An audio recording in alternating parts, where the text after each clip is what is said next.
Pues miren, de hecho también la idea de esta conferencia es la de insertarla en todo un plan de actividades que tuvimos este año de 2016, que ya está próximo a terminar, para pues darle difusión, para promover muy activamente la reedición de una obra muy importante.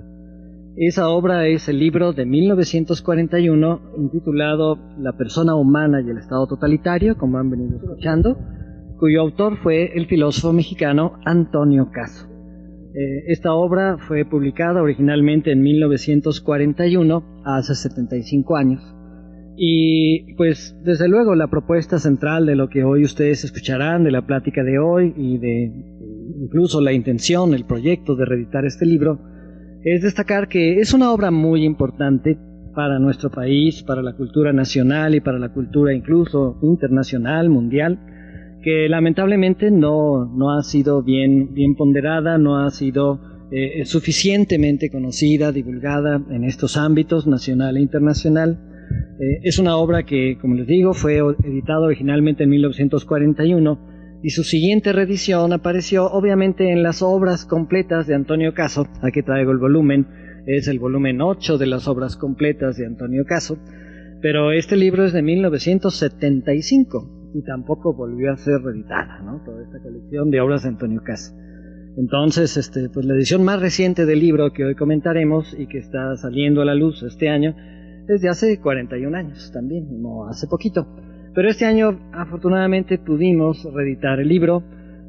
Por el contacto que yo he tenido con Edgar, es muy claro que ustedes ya han tenido acceso a él, y pues he de decirles que en mi modesta opinión, la idea que yo les voy a proponer hoy aquí es que tienen una joya en sus manos. Es un texto realmente importante que todo mexicano, al menos en sus aspectos, debería conocer, y hoy platicaremos precisamente de esto, ¿no? De la gran propuesta de este libro tan importante y al que estamos rescatando del olvido, estamos desenterrando como un verdadero tesoro oculto de la cultura nacional, de la cultura mexicana, para ofrecerle al mundo, pues de manera tal que podamos darle pues un segundo aire muy importante a estas ideas, a estos planteamientos de este gran autor, y vayamos conociendo más a fondo nuestra historia intelectual, nuestra historia cultural nacional. Entonces, pues esa es la idea general, y el título de la conferencia, como ustedes notan, no solo se centra en este libro, del cual hoy hablaremos, sino desde luego también se centra en el personaje mismo, al cual se le conoce muy poco. Incluso comenzaré por un dato que no incluyo en la conferencia, que no incluyo en los datos básicos de la presentación, pero pues que es muy importante. Es frecuente que incluso se confunda a Antonio Caso con su hermano Alfonso Caso. Comencemos por aquí. Hubo dos hermanos Caso muy famosos en la primera mitad del siglo XX en nuestro país, los hermanos Antonio Caso el mayor y el menor Alfonso Caso. Alfonso Caso es sumamente importante como historiador y como arqueólogo nacional. Él fue uno de los principales descubridores, investigadores concretamente de las ruinas de Monte Albán, y fue una de las figuras que inauguraron para nuestro país el Instituto Nacional de Antropología e Historia, en fin, toda esta institucionalidad con la que hoy contamos para trabajar en nuestro pasado mexicano, concretamente el pasado prehispánico. Entonces, ese es Alfonso Caso, y yo incluso me he llegado a encontrar a lo largo de mi vida textos que confunden ambos autores, que no los distinguen con claridad. Y comencemos con eso. Alfonso Caso fue el gran historiador, el gran arqueólogo que merece un tratamiento aparte, pero aquí trataremos de Antonio Caso. Antonio Caso, que ante todo se perfiló, se reivindicó, fue en los hechos un filósofo, un pensador, que además tuvo especial interés y atención en acercarse al campo de las ciencias, y particularmente a las nacientes, a las, digamos, hoy se les llama ciencias blandas, ¿verdad? No ciencias duras como las naturales, sino a las nacientes, las ciencias blandas, ciencias humanas y sociales, concretamente la sociología. Caso se acercó mucho a la sociología, y es por eso que desde un departamento de sociología en esta universidad le estamos dando pues la mayor difusión posible al personaje y a su obra. Es una obra pues sociológicamente muy pertinente, como ya lo escucharán hoy ustedes. Pero en fin, esta es, digamos, una primera distinción que habría que hacer, y habida cuenta de ella, pues me proyecto pues a plantearles los señalamientos principales de la plática del día de hoy, cuyo título sería Antonio Caso y la persona humana y el Estado totalitario. Es una presentación que yo he dividido en dos porciones principales, se las anuncio. La primera es Vida y obra del filósofo. Quiero platicarles acerca del personaje, de su vida, de su obra, Vida y obra del filósofo. Y la segunda se llamará Su pensamiento y el libro de 1941. Después de presentar al personaje, querré plantearles las ideas centrales de este filósofo mexicano, tan valioso, tan importante, incluso he de decirles, en su tiempo fue reconocido internacionalmente, y es una pena que ahora Antonio Caso simplemente sea un hombre importante de la cultura nacional. Es un hombre muy reivindicado en esta institución a la que ustedes acaban de apabullar en el fútbol americano recientemente, la UNAM, ¿verdad? Donde en efecto hay, por ejemplo, el auditorio de la Facultad de Derecho, la biblioteca de la Facultad de Derecho se llama Biblioteca Antonio Caso. Entonces se le reivindica como muy importante, ahorita escucharán ustedes por qué, pero hoy no se le conoce y no se le pondera como debiera, y es una cosa que hoy platicaremos pues. Entonces, estas son las dos secciones de la plática y comenzaré pues empezando a desarrollarla, teniendo entonces como primer punto vida y obra del filósofo. Comencemos hablando lo siguiente. Antonio Caso Andrade, este fue su nombre completo, nació en la Ciudad de México el 19 de diciembre de 1983 y murió en la misma Ciudad de México el 6 de marzo de 1946. Es pues un personaje que despliega su obra en la primera mitad de nuestro siglo, y un detalle curioso al respecto de él es que es un personaje oriundo y que hizo toda su vida y toda su obra prácticamente aquí en la Ciudad de México, ¿no? En lo que hasta hace poco era el Distrito Federal. Es un chilango eminente, Antonio Caso, así lo quiero presentar, y es pues muy interesante que ubiquemos el tiempo en el que escribe este autor. Les digo, vive de 1883 a 1946 y hace su obra pues en la primera mitad del siglo XX. Antonio Caso en los últimos años del siglo XIX, hacia los años pues 90 del siglo XIX, digamos ya llegando el siglo XX, hizo sus estudios digamos ya más formales, no referentes a una escolaridad básica, sino ya introduciéndose en una educación media, superior y superior. Él hizo sus estudios en la famosísima entonces, muy importante en el Porfiriato, Escuela Nacional Preparatoria. Caso fue uno de los alumnos eminentes de esta Escuela Nacional Preparatoria Porfiriana, donde tuvo por maestros al positivista radical Porfirio Parra, uno de los grandes nombres del positivismo mexicano, al lado de Gabino Barreda, por ejemplo, al antipositivista, porque esto es muy importante, José María Vigil, y al positivista crítico, así quiero anunciarlo, Justo Sierra. Es decir, Caso llegó a estudiar a la Preparatoria Nacional cuando esta preparatoria estaba ya comenzando su etapa final, padeciendo ya, digamos, un momento culminante que había tenido hacia los años 70, hacia los años 80 del siglo XIX, cuando se había perfilado como una institución precisamente impulsora, promotora del positivismo, de la filosofía positivista.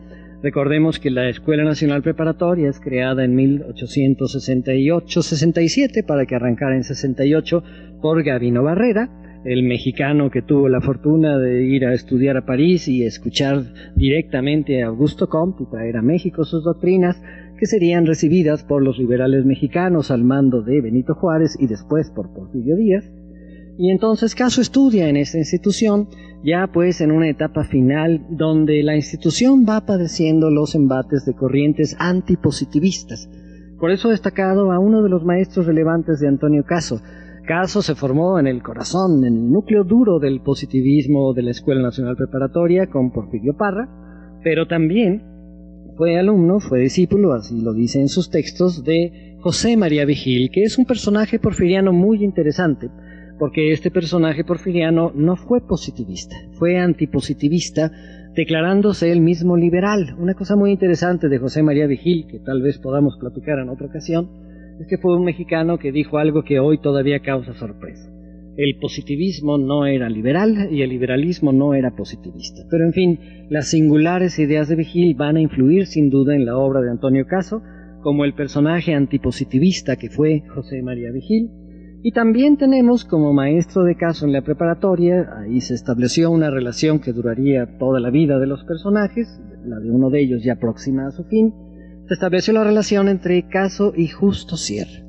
Caso siempre consideró a Justo Sierra como su mentor, como su profesor más importante en su formación, y de Sierra hay que decir que él justo comenzó en esta dinámica positivista que le dio forma a la Escuela Nacional Preparatoria, pero fue un autor que poco a poco se fue alejando de las propuestas positivistas, y por eso aquí destaco que Caso tuvo como profesor al positivista crítico Justo Sierra.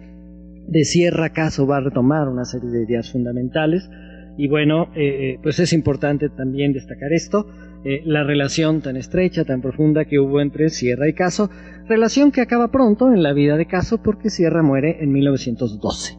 Apenas estallada la revolución, ya en las postrimerías del porfiriato, esa fue la parte final de la vida de Justo Sierra, y bueno, Caso muere hasta 46, entonces obviamente hubo una carrera muy larga todavía por parte de Caso en la que él reivindicó la obra de su maestro Justo Sierra, pero esto es en cuanto a lo que Caso estudió en la Escuela Nacional Preparatoria.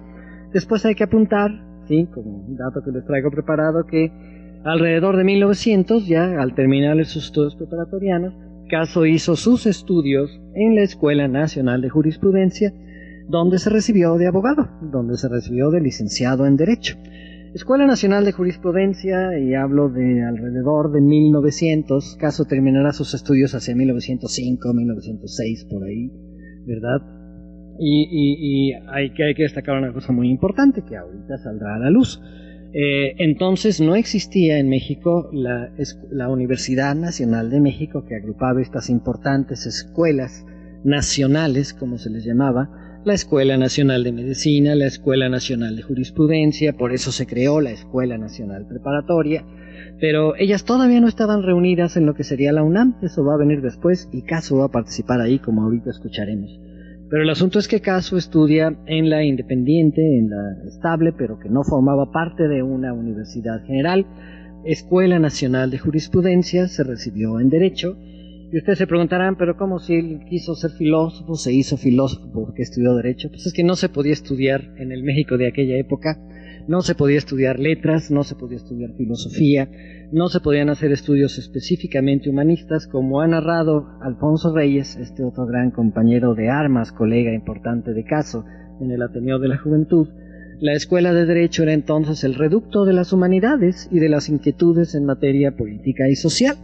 El estudiante que no quería ser médico, que no quería ser ingeniero, pero que tenía intereses por el lado humanístico o por el lado social y político, lo único que tenía disponible era la Escuela Nacional de Jurisprudencia.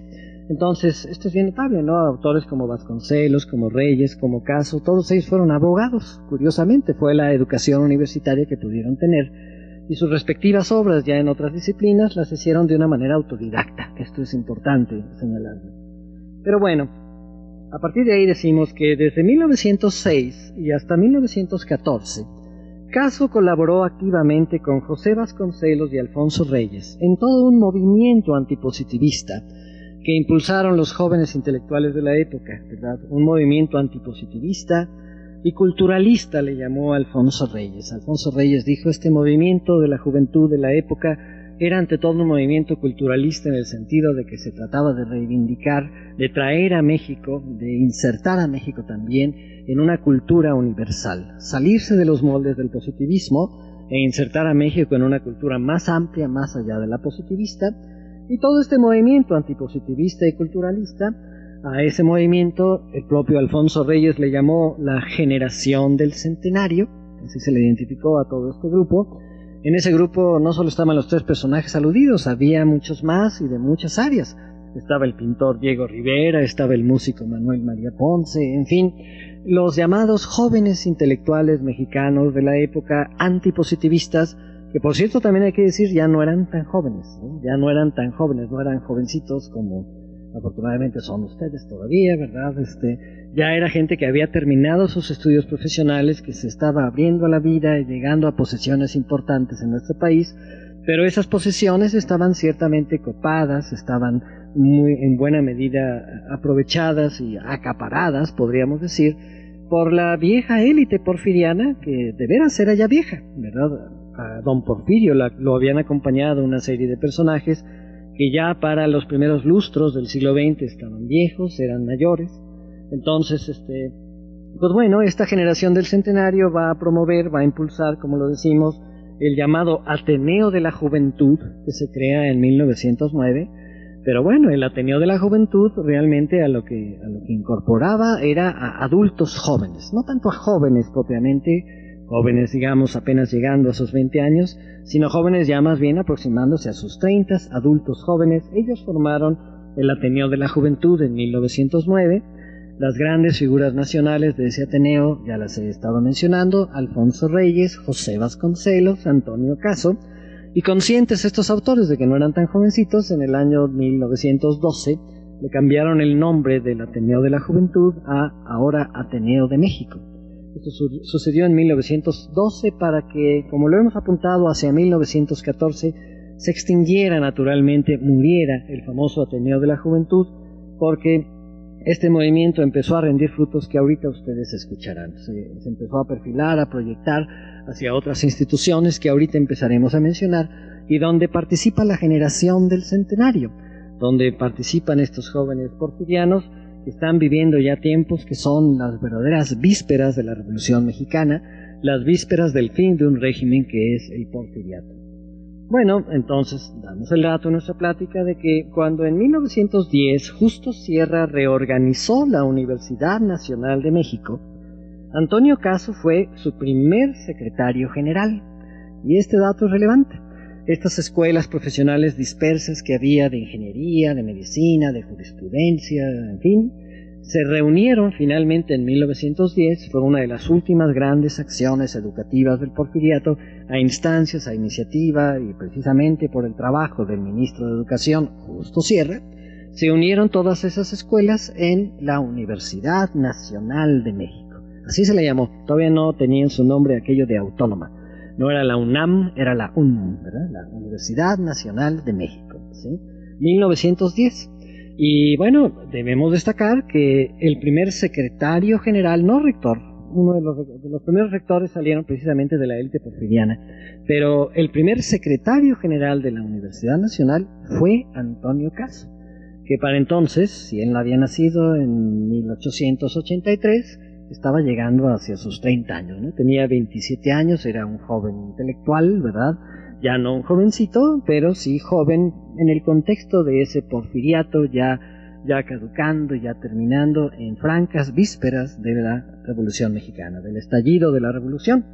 Entonces, esto decimos, cuando en 1910 Justo Sierra reorganizó la Universidad Nacional de México, Caso fue su primer secretario general, y desde entonces comenzó a colaborar intensamente con una nueva escuela que se creó junto con la propia Universidad Nacional de México. Se le llamó la Escuela de Altos Estudios.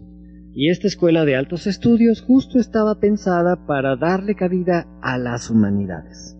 En esta escuela se pensó que ya hubiera la posibilidad de hacer estudios de posgrado para las grandes ciencias constituidas, posgrados en ciencias médicas, en ingenierías, en fin, pero también se pensó en la posibilidad de que esta escuela diera cabida al estudio de las humanidades en sus muy diversas facetas. Entonces se crea esta Escuela de Altos Estudios que, hay que decirlo, décadas después, en los años 30, se va a convertir en la actual Facultad de Filosofía y Letras. La Escuela de Altos Estudios, que se crea en 1910, fue el origen de la Facultad de Filosofía y Letras, la cual comienza hacia 1932-1933. Y bueno, en la Escuela de Altos Estudios, el secretario general de la Universidad, Antonio Caso, trabaja también, es uno de los primeros profesores de disciplinas ya propiamente filosóficas, que, hay que decirlo, Caso había aprendido prácticamente de manera autodidacta. En la Escuela de Altos Estudios, Caso, desde ese año de 1910 en adelante, comenzaría a ser profesor de doctrinas filosóficas, de ética, de estética y de metafísica.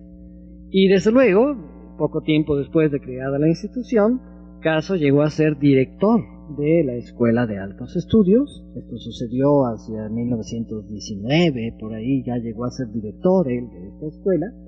y de la Facultad de Filosofía y Letras posteriormente. Fue varias veces director, primero de Altos Estudios y luego de la Facultad de Filosofía y Letras hasta su muerte en 1946. Y finalmente, hay que destacar esto, Antonio Caso fue obviamente rector de la Universidad Nacional Autónoma de México, uno de sus primeros rectores, y esto está ocurriendo en los años 1921 a 1923. ¿No? Es bien interesante. Cuando Caso está en sus 40 años, es rector de la Universidad Nacional de México. Entonces, todavía no era UNAM. Y algo relevante, algo interesante es mencionar que cuando Caso era rector de la Universidad Nacional de México, José Vasconcelos comenzaba a ser secretario de Educación Pública. El gobierno de Obregón, en esos tiempos, ¿verdad?, creaba la Secretaría de Educación Pública, ponía a Vasconcelos como el primer gran secretario que tuvo el país en esta materia y que a la fecha se le recuerda, ¿verdad?, se le reivindica como el tipo de secretario de educación que este país necesita, gente con visión, gente con capacidad, gente con mucha entereza para hacer cosas que al país le hacen falta, y eso es bien interesante. Cuando Vasconcelos era secretario de Educación Pública, Caso era rector de la Universidad Nacional. Además, esto era en periodos breves y eran tiempos muy convulsos, Periodos breves de 2 o 3 años. Caso fue rector solo de 21 a 23, de hecho su periodo abarcaba un poquito más, pero él justo dejó la rectoría por problemas con Vasconcelos, que ya les platicaré en otra ocasión. Eran tiempos muy convulsos los de la Revolución, y hubo por ahí problemas entre el secretario de Educación Pública y el rector de la universidad, ¿no? Pero eso se los podré platicar en otra ocasión. Ahorita es importante que avancemos en esta semblanza general de la obra de Caso. Bueno, entonces esto decimos, Caso fue rector de la UNAM de 1921 a 1923, cuando Vasconcelos fungía como primer secretario de Educación Pública. Y quiero destacar también, deben enterarse ustedes de esto, que también fue Caso profesor de Sociología en la Escuela de Jurisprudencia, en la Escuela Nacional de Jurisprudencia, esta institución que pasó a formar parte de la universidad desde 1909. Desde antes de que se formara la universidad, Caso ya ganó una plaza. Se hizo un célebre concurso de oposición donde Caso se queda con la plaza que venía ocupando un historiador oriundo de Coahuila, que era Carlos Pereira. Se queda Caso con la plaza, con la cátedra de Sociología. Y esto nos dice que en la Facultad de Derecho se estudiaba Sociología y Caso fue un abogado muy particular que, en lugar de ponerse a ejercer su profesión de abogado, se abocó de lleno a estudiar las humanidades, la filosofía, las ciencias sociales. Y entonces, pues, tengamos esto muy presente. Desde 1909 a 1910, Caso fue un gran profesor, porque así se le recuerda, como un gran mentor, como un gran profesor de materias filosóficas, tales como metafísica, como doctrinas filosóficas, como ética, como estética, y también de sociología. Esta última no enseñada en la Escuela de Altos Estudios, sino en la Escuela de Derecho. Por eso actualmente la Escuela de Derecho reivindica mucho a Antonio Caso, y ahorita también por los temas que al rato comentaremos. Pero en fin, también hemos de destacar que Caso brilló. Hay que empezar a hablar ya de las características de su obra, como parte de esta biografía. Caso brilló como el ateneísta, el miembro del Ateneo de la Juventud, que criticó más profundamente al positivismo porfiriano. Caso se convirtió en el portavoz de la fuerte crítica que el Ateneo de la Juventud hizo al positivismo porfiriano. Y hay que destacar que él, Antonio Caso y Vasconcelos, se fueron perfilando como los filósofos del grupo, los filósofos de la generación del centenario. Fueron dos personajes que mostraron inquietudes y empezaron a hacer una obra que podía ser calificada de filosófica, aunque debe destacarse que Vasconcelos, desde estos tiempos, fue dividiendo su vocación en dos grandes porciones: la vocación filosófica, académico-filosófica, y la vocación política. Vasconcelos siempre fue alguien muy activo políticamente, y esto incluso habrá quien diga más adelante que estorba su labor como filósofo, también se podría decir que la complementa. Pero bueno, Vasconcelos tiene estas dos vetas. Caso, en cambio, sí podemos decir que se fue haciendo, a través de su trabajo en la universidad, un filósofo profesional. De hecho, así se habla de Vasconcelos y de Caso como de los primeros filósofos profesionales sólidos que hubo en este país, en este sentido. Entonces, él y Vasconcelos serían los filósofos del Ateneo, y debemos decir filósofos antipositivistas, como era el toque de su generación, como era el sesgo que adquiría toda esta nueva generación de mexicanos que se oponían al porfiriato. Filósofos antipositivistas, y esto quiere decir filósofos adheridos a dos corrientes relevantes que quiero mencionar: filósofos espiritualistas y filósofos intuicionistas. Rápidamente explico esto. El espiritualismo fue un movimiento filosófico que surge en Europa y muy puntualmente también en Francia como reacción al positivismo. El espiritualismo reivindicaba el hecho de que la realidad es mucho más que mera realidad material. El espiritualismo decía que el positivismo era una filosofía necesariamente materialista porque se apegaba a la materia observable. Y el espiritualismo decía que no, que además de la materia observable, como dicen las célebres palabras de Shakespeare en la obra La tragedia de Otelo, no, de Hamlet, es en Hamlet donde está esto, ¿verdad? There are more things, ¿no? Hay más cosas, ¿no? Hay más cosas, Horacio, en el cielo de las que sueña tu filosofía, dicen las palabras de Shakespeare, y precisamente esa frase, esa propuesta era la que reivindicaron los espiritualistas. Hay más cosas además de la materia, sobre todo hay el espíritu. Hay la realidad espiritual que creamos los seres humanos con nuestra cultura y que nos lleva, por ejemplo, al mundo de la religión y ese tipo de cosas. Entonces, esta era la filosofía espiritualista, no confundirla con la filosofía espiritista, con el espiritismo, que es la propuesta de que podamos comunicarnos con los espíritus de los seres humanos muertos, ¿verdad? En esa misma época, cuando cunde el espiritualismo, también cunde el espiritismo. Y de hecho, hay que decir que todo espiritista tenía algo de espiritualista, pero muchos espiritualistas decían que el espiritismo eran patrañas, ¿no? Que francamente era imposible eso de comunicarse con los muertos, ¿no? En fin, el asunto es que aun cuando fuera imposible comunicarse con los muertos, pues there are more things, ¿no? Hay más cosas aparte de la materia. Y este fue el gran movimiento espiritualista que cunde en Europa, cunde en Francia, y al cual fueron muy atentos Vasconcelos y Caso. La filosofía espiritualista... ¿Sí se oye? Bueno, perdón por haber interrumpido a José. Quisiera hacer una observación y que nos explicara también José algo. En la clase de ayer con los de Humanidades 4 tuvimos una cierta charla, ¿cierto?, sobre el texto de Antonio Caso, qué se entendía por positivismo.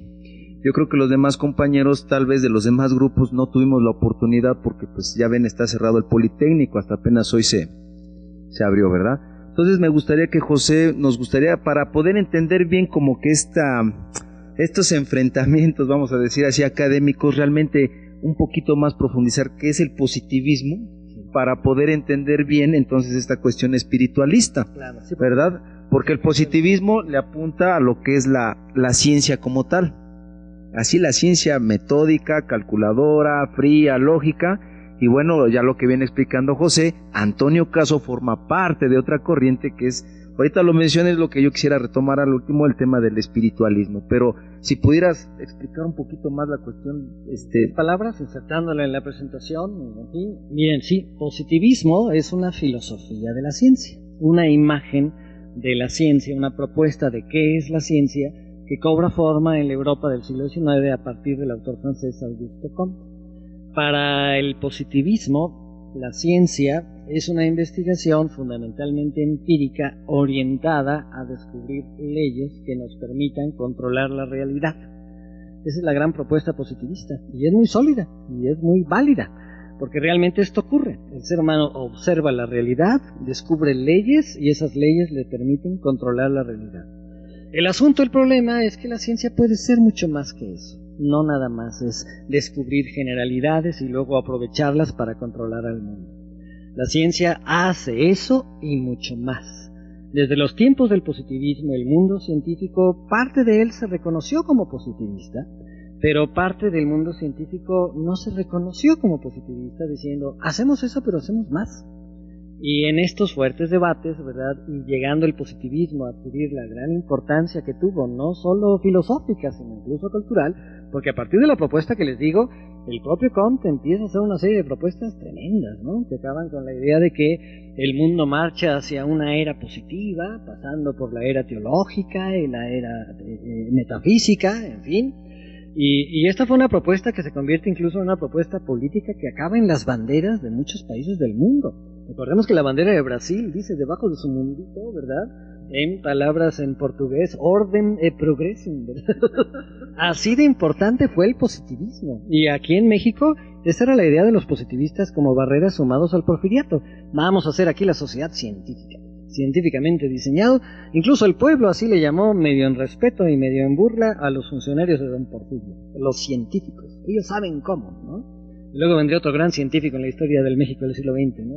Ese científico, ese positivista, o ahora ya llamado más bien tecnócrata, que fue Salinas de Gortari, que dijeron, no hombre, no se preocupen, aquí vamos a hacer de esto una maravilla y seguimos esperándola, ¿no? Realmente no va a pasar así, pero en pocas palabras es eso, ¿no? Y nada más si me permite añadir, José, un poco, también hay otra teoría, después de Antonio Caso, de su nacimiento y su proceso, aparece el libro de Charles Darwin, con esto de la teoría evolucionista. Por ejemplo, ahí se ve que Darwin no es ya propiamente un positivista. Darwin no está haciendo su ciencia con la intención de controlar al mundo.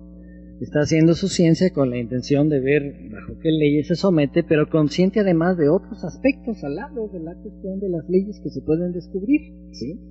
Entonces esto es bien interesante. Ya un positivista como Spencer, que se le reconocía como positivista, no quería ser llamado positivista, díganme mejor evolucionista. Y eso es bien interesante, ¿no? Entonces, ahí hay un punto pues capital.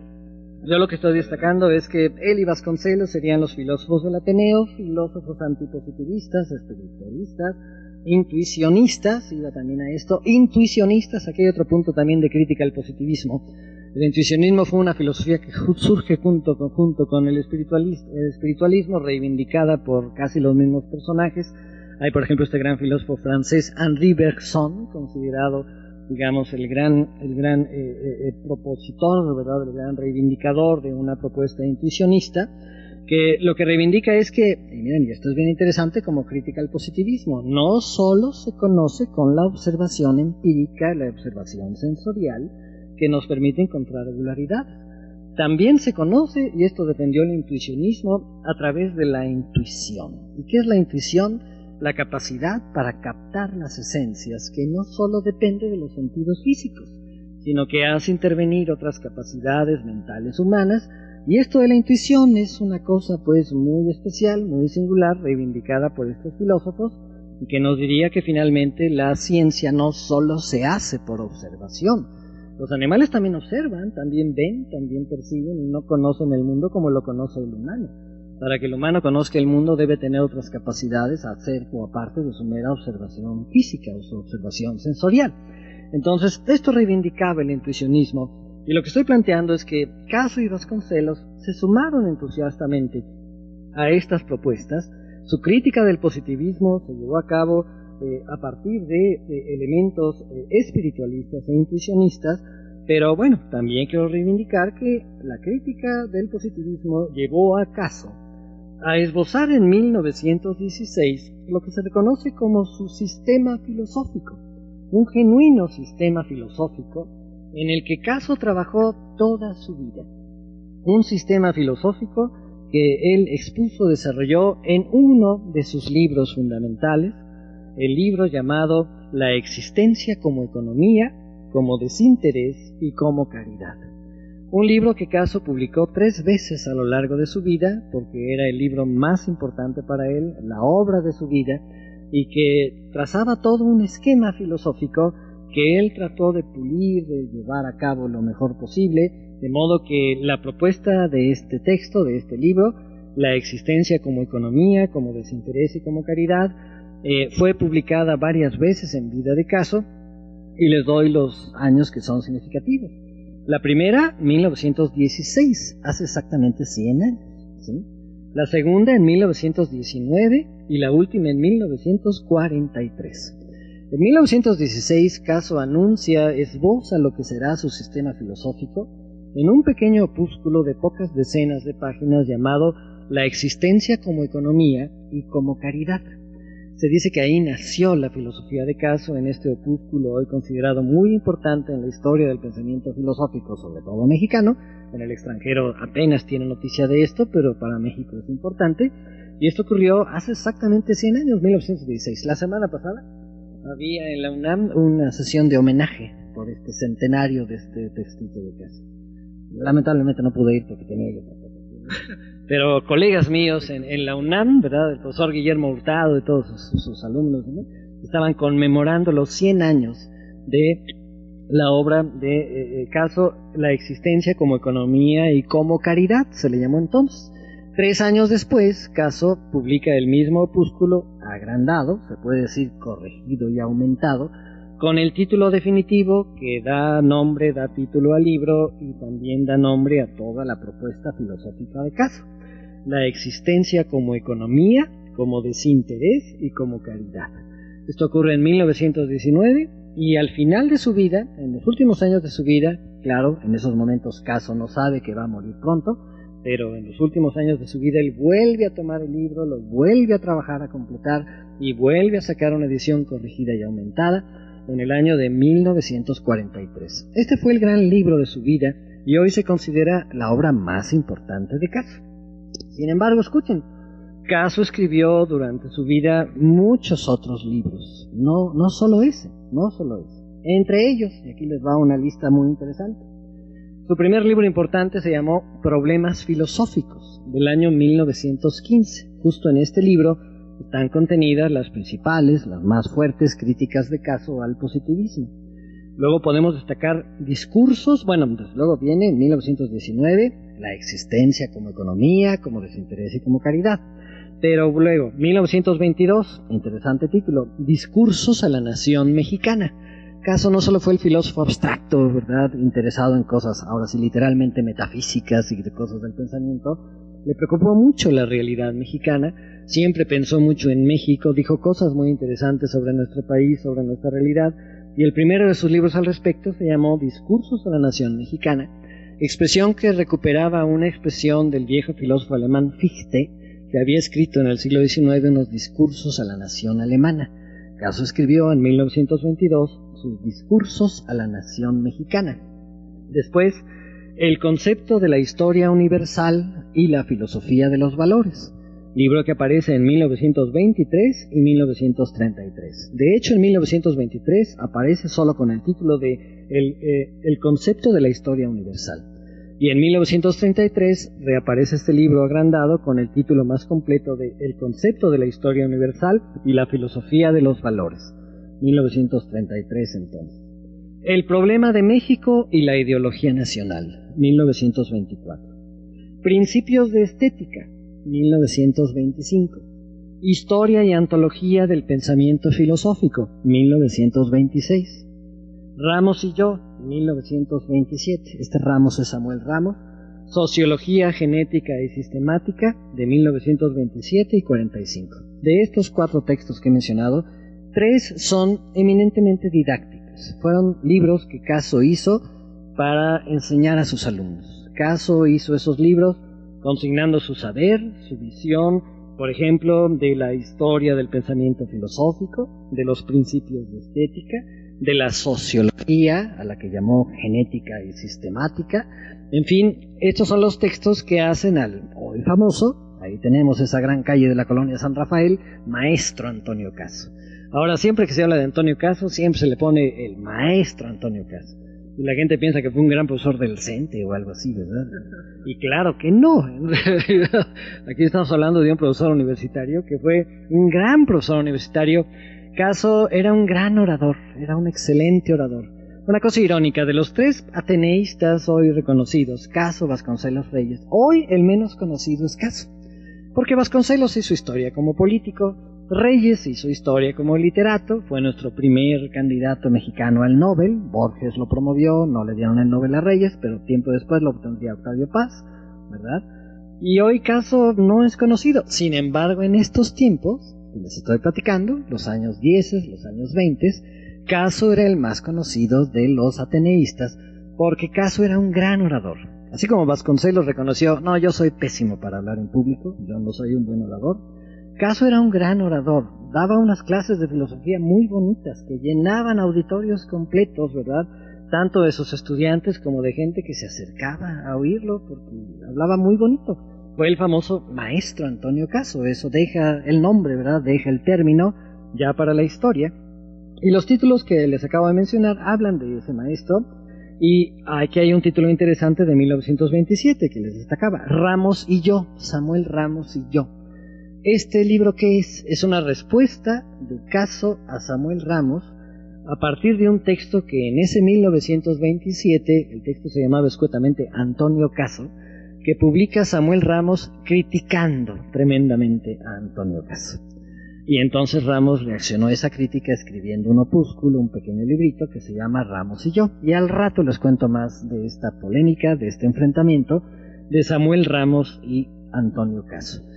Ramos dijo una serie de cosas, ya lo veremos, en las que tenía razón, y en Caso encontramos primero un desconcierto, un shock, ¿verdad? Una defensa que él trata de hacer de sí mismo, pero después, y esto es muy loable en el personaje, reconocemos la asunción de una crítica y la corrección de lo que su alumno le pedía que corrigiera. Ciertamente eso hizo Caso. Ya lo veremos en un momento más, pero sigo con la lista de textos de libros importantes de Caso. Aquí vienen unos muy interesantes, pienso aquí en alguien del auditorio. El acto ideatorio y la filosofía de Husserl, ¿sí? 1934 y 1943. En 1934, Caso publica dos libritos que revelan su acercamiento a la obra del gran filósofo alemán Edmund Husserl, ¿sí? Esos libros son El acto ideatorio, todo un concepto que explicará Caso, y el otro, muy claro, La filosofía de Husserl. Y luego Caso funde estos dos libros y los publica como uno solo, hechos un solo libro, en 1943. Entonces hay esos títulos de 1934 y 1943, El acto ideatorio y La filosofía de Husserl. Después, Nuevos discursos a la nación mexicana, 1934, que revela el interés de Caso por México. La filosofía de la cultura y el materialismo histórico, de 1936, libro del que ahorita solo diré y al rato esto tendrá mayor sentido, en el que Caso enfila su crítica hacia el marxismo. Caso será un autor fuertemente antimarxista y eso va a ser muy malo para su reputación histórica. No se lo van a perdonar muchos paisanos, muchos compatriotas. Sin embargo, ahora hace que esto llame la atención sobre Caso. Caso no abrazó al marxismo cuando llega al mundo, antes bien advierte que es una filosofía muy discutible. Y otros títulos que ahorita destacaremos, el que más nos interesa. En esta lista de textos que estoy evocando viene después La persona humana y el Estado totalitario, 1941, el libro que nos tiene aquí reunidos y que hemos reeditado este año. También tenemos México, apuntamientos de cultura patria, 1943, y el año que Caso muere, 1946, su último libro se llama Evocación de Aristóteles. Publicó un último libro en el que hacía una serie de reflexiones sobre el primero de los más grandes filósofos, Aristóteles, ¿no? En fin, de todos estos libros proponemos los dos más importantes a juicio de este conferencista, son el de la existencia y el de la persona.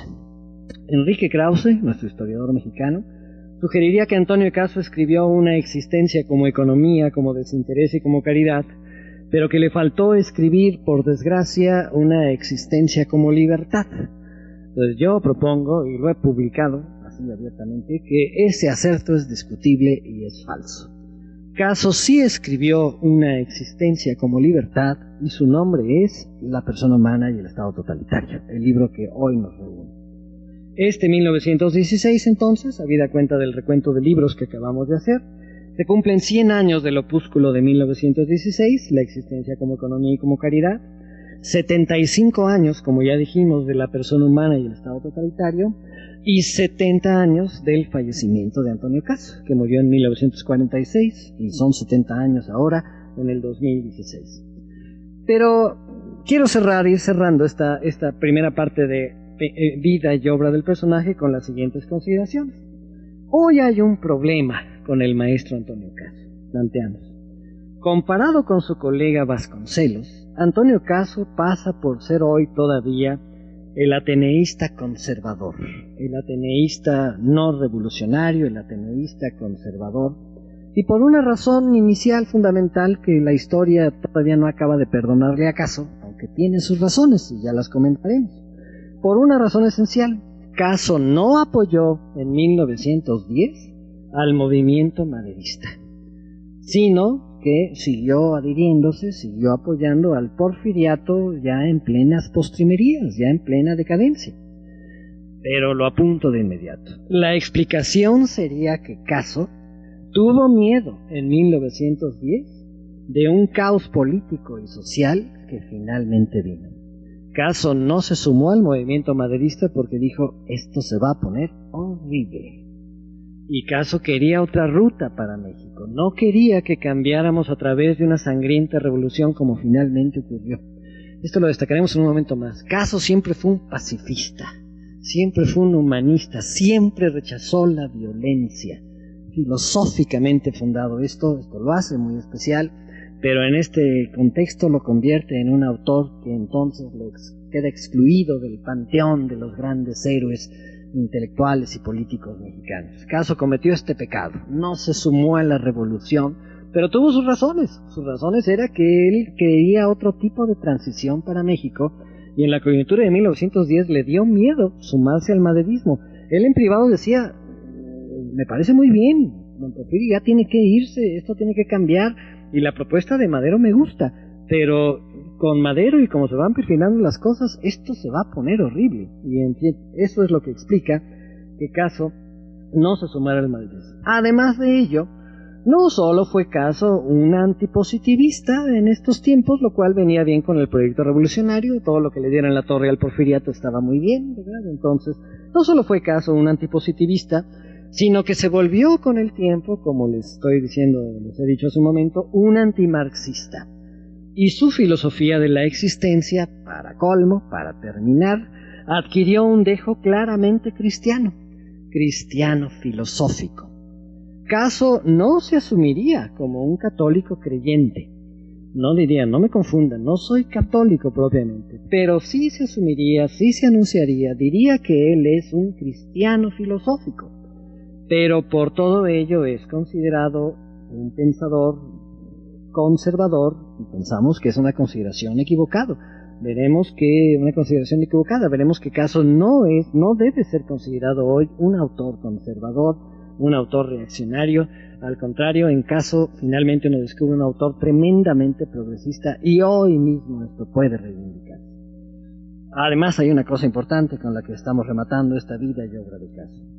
Muy irónicamente, 30 años después del Ateneo de la Juventud y de la Revolución Maderista, 30 años después de 1910, Caso y Vasconcelos protagonizaron una muy curiosa inversión de papeles.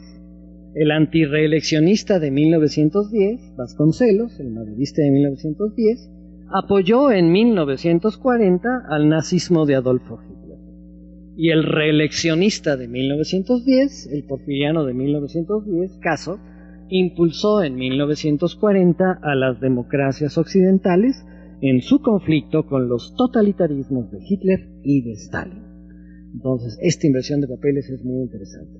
En 1933, adicionalmente, Antonio Caso fue el gran defensor de la libertad de cátedra y pensamiento en la UNAM, ya entonces comenzaba a ser la UNAM, ante la propuesta de su exalumno y cuñado, por cierto, porque se casó con una hermana de Caso, Vicente Lombardo Toledano, de convertir al marxismo en la doctrina oficial de la institución. Fíjense que en 1933 hubo esta idea, que la UNAM se hiciera marxista.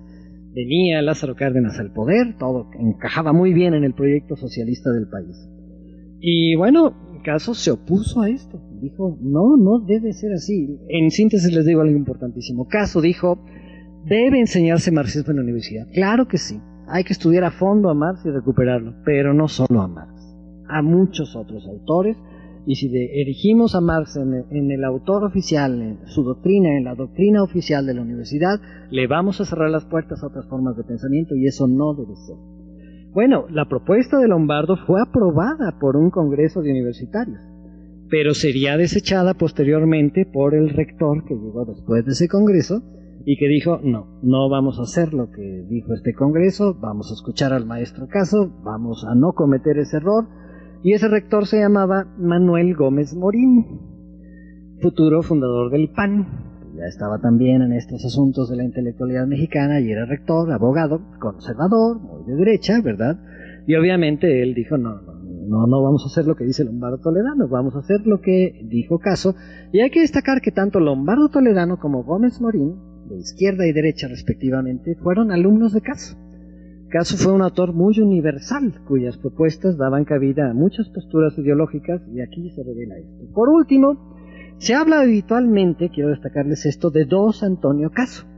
El anterior a 1927, cuando lo criticó duramente su alumno Samuel Ramos, de influencia sobre todo francesa, este primer caso, a través de autores como los ya mencionados espiritualistas intuicionistas franceses. Aquí digo los nombres: Émile Boutroux, Henri Bergson.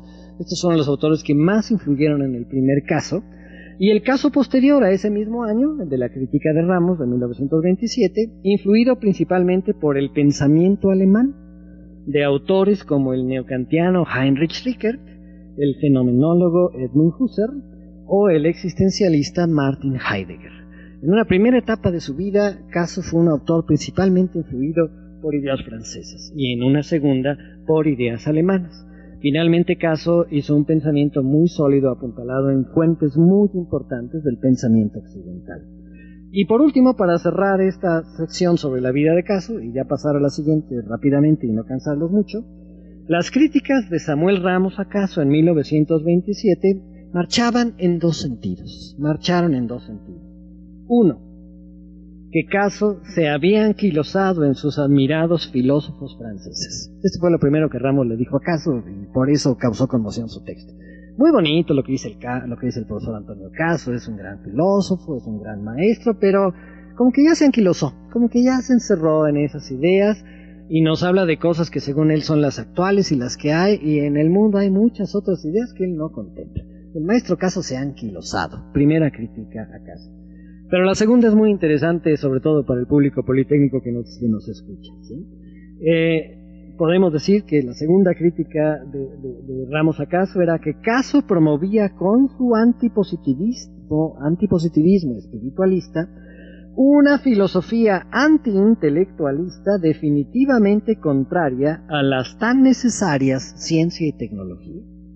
Caso, en su crítica al positivismo, estaba menospreciando a la ciencia, no le estaba entendiendo, y podemos decir que estaba tirando al niño con el agua sucia de la bañera, ¿no? Y esto se lo denunció Ramos. Oiga, señor Caso, usted no puede hablar así de la ciencia hoy. Hoy la ciencia es importantísima, ya no se piensa en los viejos moldes comteanos, ya hay nuevas maneras de entender a la ciencia, ¿sí? Más allá de lo que dijo Comte. Y usted, por criticar a Comte, aleja a México de esto tan importante que es la ciencia y su gran producto, su gran derivado, la tecnología, la aplicación de la ciencia para el progreso y el mejoramiento social. Entonces, usted nos viene con un discurso muy, muy negativo. Y bueno, Caso terminó aceptando estas dos críticas y corrigiéndose al respecto. Su primera reacción fue negativa. Primero el shock de decir, no, a ver, señor Ramos, no es cierto, yo no he hecho... Pero luego entendió que sí, ¿no? Que realmente sí, la estaba regando. Y entonces su obra posterior a 1927 refleja la herencia de autores ya no solo franceses, sino alemanes, y no solo refleja toda una diatriba muy importante contra la ciencia positiva, sino intenta una nueva comprensión de la ciencia misma, reivindicándola, yendo más allá del positivismo desde su perspectiva espiritualista, pero enriquecida de formas muy interesantes. Y este es, pues, Antonio Caso en su vida y en su obra, y a partir de ahí quiero pasar rápidamente porque el tiempo va avanzando y los voy cansando, pero ya con un rato más que le dediquemos al pensamiento de Caso terminaremos con esta presentación. El inciso 2, su pensamiento y el libro de 1941. Quiero aquí decir unas cuantas palabras muy rápidas sobre el pensamiento de Antonio Caso en general y llevar esto hacia los planteamientos del libro que hoy nos ocupa, La persona humana y el estado totalitario. Como antipositivista, Caso propuso que la ciencia que descubre generalidades no conoce todo lo que hay, pues esa ciencia solo capta y parcialmente objetos universales abstractos, las leyes científicas en particular, y no capta universales concretos, la forma en que esas entidades universales se concretan en realidades particulares, como hace claramente la historia, la ciencia histórica. Además, la ciencia empírica de objetos abstractos que propone el positivismo no abarca toda la experiencia posible, siempre reivindicó Caso, la cual incluye a la intuición captadora de universales abstractos y concretados. Estos últimos universales revelan que en el universo no solo existe necesidad, sino también contingencia. Hay el determinismo que revela la ciencia empírica, pero también hay contingencia en el universo, o le llamaríamos azar, y hay sobre todo libertad humana que la ciencia, sobre todo positiva, es incapaz de captar. La ciencia, según se entiende habitualmente, es decir, como ciencia positiva, queda atrapada, planteó Caso, y aquí empiezo a delinear su filosofía, escúchenla, es muy bonita. La ciencia, según se entiende habitualmente, queda atrapada en la existencia como economía.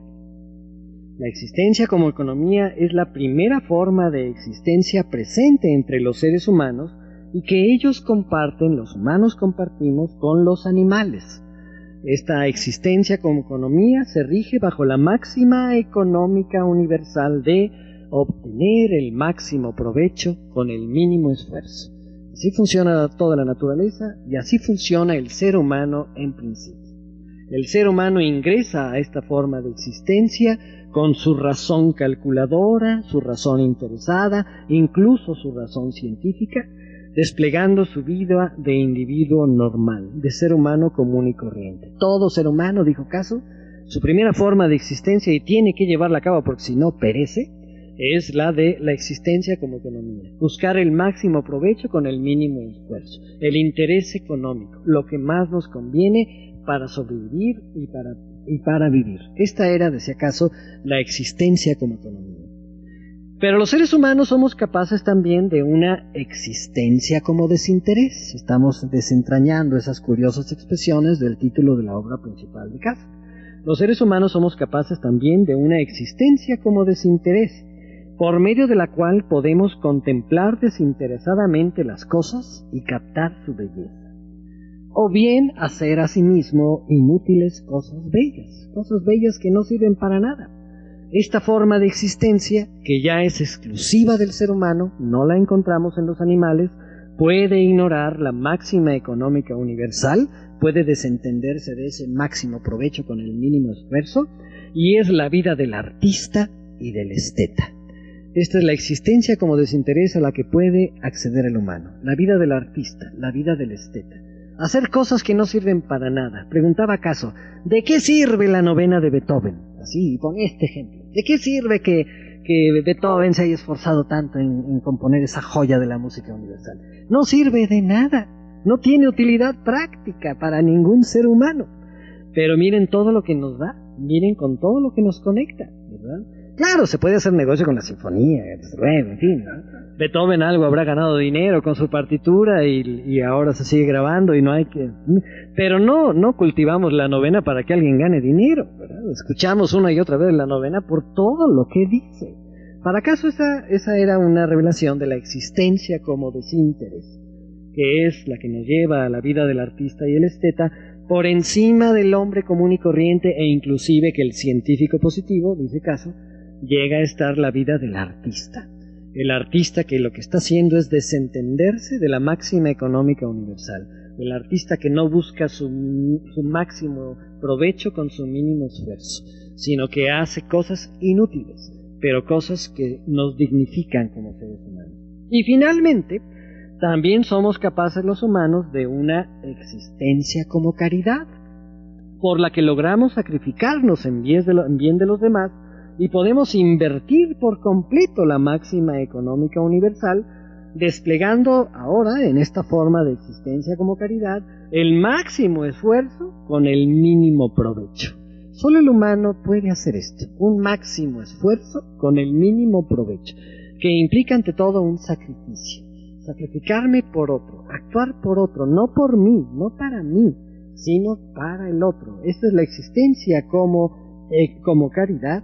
Y bueno, Caso propone que esta esfera final de la existencia le da pleno sentido a nuestras vidas humanas, remite a los llamados santos por el cristianismo, personajes como San Agustín, como Santa Teresa de Ávila, como Francisco de Asís, o sobre todo como el propio Jesús de Nazaret.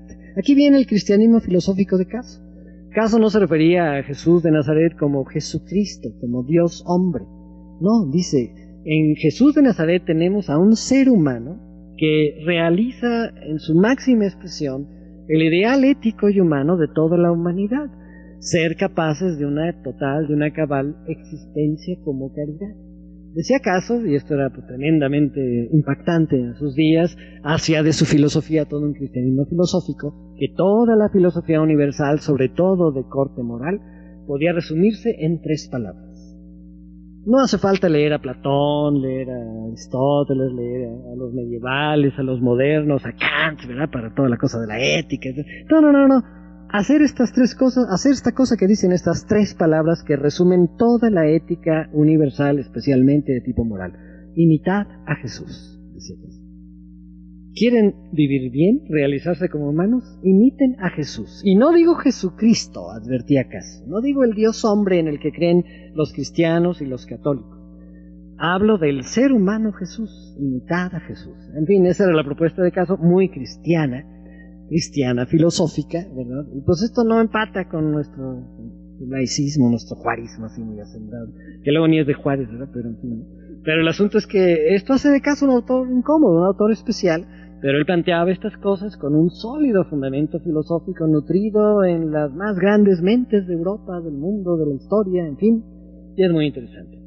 Esta manera de pensar de Caso, llego a este punto, haría de él un pensador recalcitrantemente humanista y pacifista, lo que les decía yo hace rato, totalmente contrario a la violencia y muy capaz de apreciar siempre el valor de los aportes cognoscitivos, artísticos y morales, incluso políticos, de los seres humanos del pasado y el presente.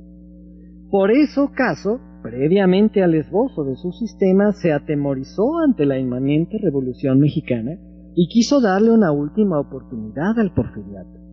Por eso también, cuando ya no haría falta criticar al determinismo positivista, emprendió la crítica del marxismo como una filosofía materialista, determinista y violenta, convertida en toda una falsa religión, del mismo modo que antes lo había sido el positivismo. Y por eso, finalmente, y ahí caemos a nuestro libro, en vísperas de la Segunda Guerra Mundial, Caso se dio cuenta de que ella estaba siendo incubada por la oposición, esa guerra estaba incubándose en la oposición entre las dictaduras del momento, cabalmente totalitarias, las del nazismo alemán y el socialismo soviético, y los regímenes democráticos más avanzados de la época, que eran, a su juicio, el norteamericano, el francés y muy especialmente el británico. Aquí hay una cosa bien interesante que luego saldrá a la luz. Caso fue un gran defensor de la democracia, pero la democracia que más le gustaba en sus días no era la democracia norteamericana, ni siquiera la democracia francesa, que además en estos tiempos estaba tremendamente menoscabada, prácticamente aniquilada por Hitler, sino la democracia británica. Caso fue un gran admirador de Winston Churchill en la coyuntura de la Segunda Guerra Mundial y un gran defensor de esa democracia occidental que era la democracia británica. Le parecía la mejor de todas, digámoslo de una vez. Así, en 1941, mientras que su colega exateneísta Vasconcelos se había ocupado en dirigir la revista mexicana pronazi Timón, Caso publicó su gran libro sobre la persona humana y el Estado totalitario. Y esto nos lleva a hablar unas cuantas palabras orientadoras que quiero decir para cerrar la plática sobre este texto de la persona humana y el Estado totalitario. Ahorita les voy a hacer un resumen de todo el libro, pero es apenas un resumen dicho muy simplistamente. Hay que ir a los textos de Caso para ver cómo esto se explica y se desarrolla poco a poco, y por eso invito a la lectura de el libro que ahorita les voy a platicar. Entro a una parte final de mi conferencia que podría intitularse Platícame un libro. Ahí les voy a platicar el libro de Caso, pero este libro es importante, ¿verdad? Es el libro La persona humana y el Estado totalitario. ¿Qué es la persona humana?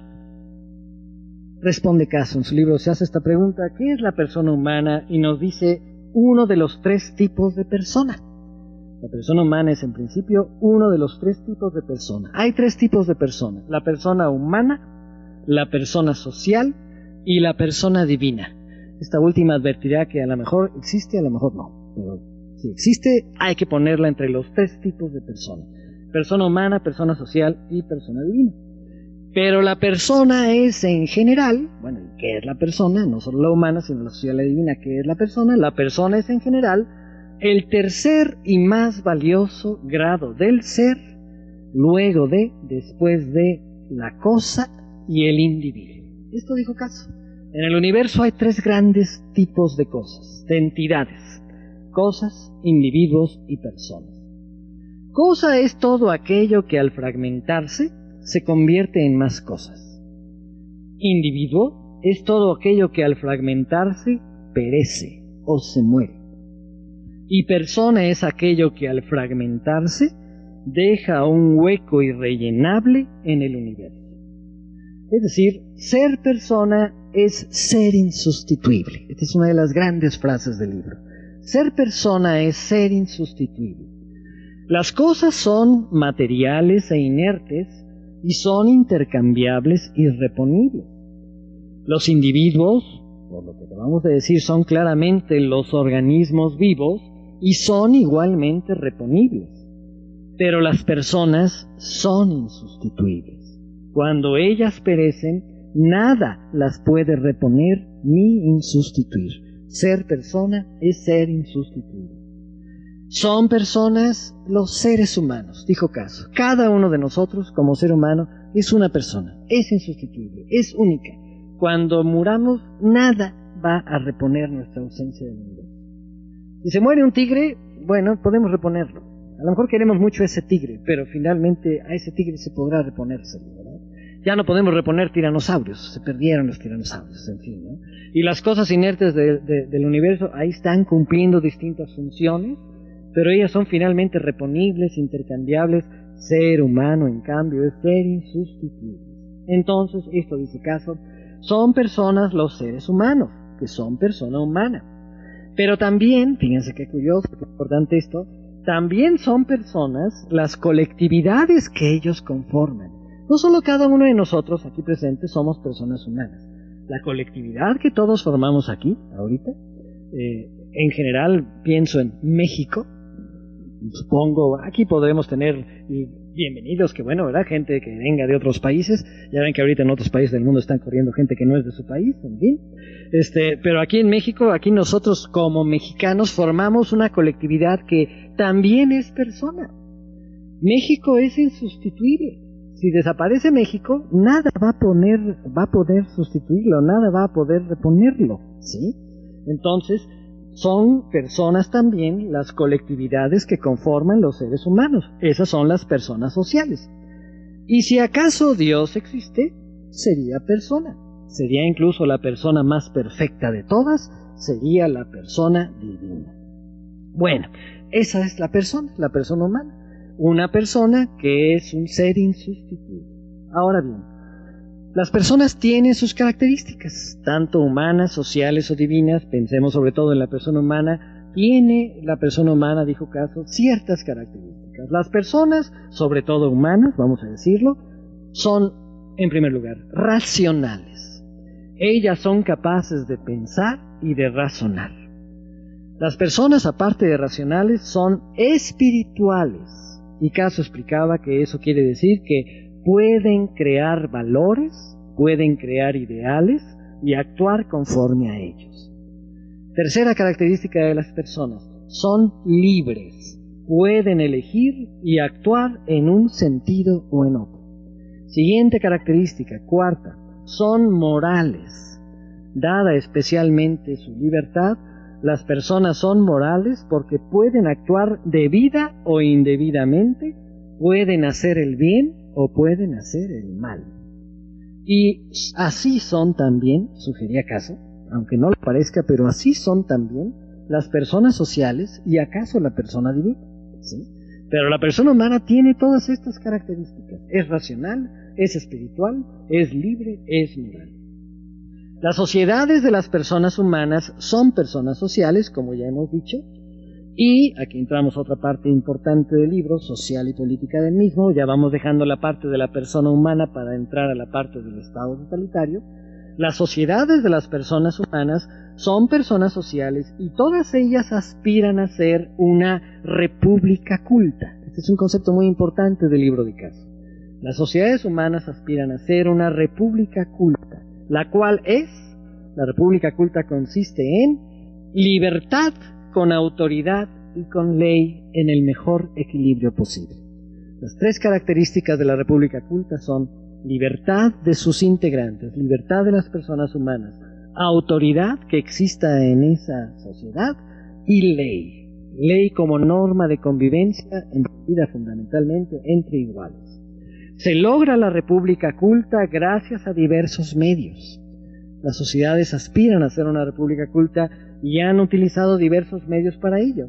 Tradicionalmente se buscó la república culta con el medio muy defectuoso de las monarquías.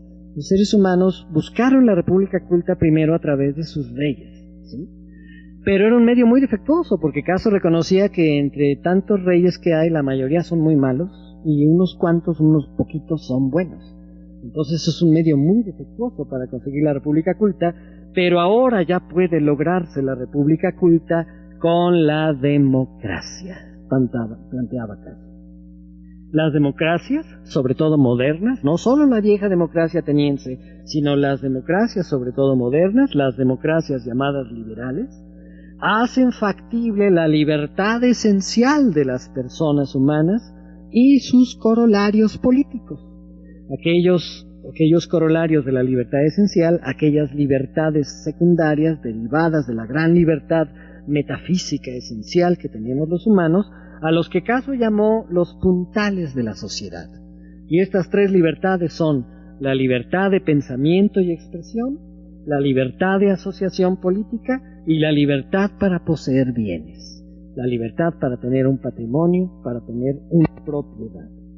Los gobiernos que menoscaban las libertades, un gobierno que empiece a menoscabar estas libertades, como parece que hoy mismo está pasando en Estados Unidos con Trump, lo digo abiertamente, son las dictaduras modernas.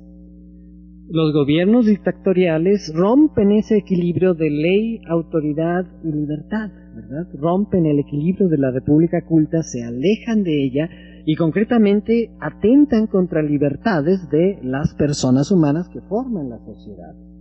Entonces decimos, los gobiernos que menoscaban las libertades son las dictaduras modernas, y las dictaduras, aquellas dictaduras que aplastan de plano a la persona humana, porque le niegan toda libertad, incluso su libertad esencial, debido, decimos, a que niegan su libertad esencial y todos sus corolarios, los puntales de la sociedad. Esas dictaduras son las dictaduras totalitarias, los totalitarismos. Estas dictaduras son el perfecto opuesto de la democracia. Son gobiernos que en lugar de promover a la persona como logra hacer la democracia, promueven o más bien aplastan a la persona, negándole todas sus libertades. Las dictaduras que adoptan una filosofía o doctrina oficial, la cual imita al pensamiento humano que hace posible a la ciencia y la filosofía, se convierten muy fácilmente, planteó Caso en su libro de 1941, en dictaduras totalitarias. Como sucede hoy, diría Caso en 1941, con los regímenes de Hitler en la Alemania nazi y aún de Stalin en las Rusias soviéticas, la URSS, la Unión de Repúblicas Socialistas Soviéticas. De estos dos estados totalitarios, dijo Caso en 1941, el peor es sin duda el soviético. Dijo un Caso ignorante todavía, esto es muy interesante en este libro todavía se es ignorante, todavía no se conoce el holocausto judío emprendido por los nazis. De haber conocido ese holocausto, quién sabe qué hubiera dicho Caso al respecto de qué totalitarismo era peor, si el soviético o el de Hitler, ¿verdad? Pero en fin, en su libro donde todavía no hay conciencia, no hay noticia de el holocausto judío de los nazis, ¿verdad? Porque es un libro cuyos textos están procediendo de los años 30 y Hitler apenas está empezando a llevar a cabo sus planes para la solución final, para eliminar a los judíos, ¿verdad? En ese libro dice Caso, de estos dos totalitarismos, el peor es el soviético, decía Caso. Pero en contraste, y esto es más constructivo, ¿verdad? En contraste, hoy persisten las democracias occidentales de Francia, los Estados Unidos y Gran Bretaña sobre todo, las cuales se oponen a los estados totalitarios de Hitler especialmente, pero también al de Stalin. Caso previo la Guerra Fría. Se dio cuenta de que primero estaban enfrentadas las naciones europeas, principalmente las democracias, con el totalitarismo nazi, pero se daba cuenta que había un cortocircuito tremendo entre Stalin y Churchill, Roosevelt y los demás aliados, ¿verdad? Porque finalmente había un gran conflicto entre democracias y totalitarismo. Entonces, en contraste, de si acaso, hoy persisten las democracias occidentales de Francia, los Estados Unidos y Gran Bretaña, sobre todo, las cuales se oponen a los estados totalitarios de Hitler especialmente, pero también de Stalin. Entre ellas, entre las democracias, la mejor, la menos defectuosa, la más perfecta de todas, pero no absolutamente perfecta, sin embargo, la más perfecta de todas, es la democracia británica, sostuvo Caso en su libro de 1941. Entonces, voy cerrando, voy terminando. Este libro es una gran defensa de la democracia liberal y de la libertad humana. Quiero comentarles que quizá la frase más sonora del libro es la que dice: el liberalismo es falso, pero la libertad es verdadera. Caso llega a poner eso en su libro. Esta frase hace de Caso un liberal muy especial, un liberal humanista, un liberal personalista, que denostaba al liberalismo tradicional porque entendía que el liberalismo tradicional, erige a la libertad y la democracia en fines en sí mismos y no en los medios que realmente son para alcanzar la república culta.